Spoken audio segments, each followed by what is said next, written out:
સાહેબ, મારી સમજણ પ્રમાણે આ દેશમાં 4 મહાન વડાપ્રધાન થયા છે.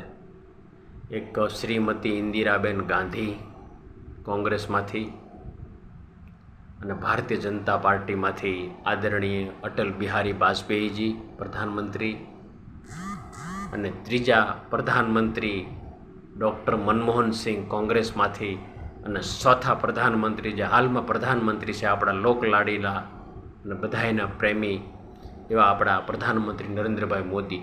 આ 4 પ્રધાનમંત્રીએ દેશને એટલો બધો આગળ લીધો છે કે આજે મજબૂત થઈને દુનિયાની સામે ભારતની પાસે બધાને આવવું પડે છે વિચાર વિમર્શ કરવા માટે કે આગામી સમયમાં આપણે શું કરશું.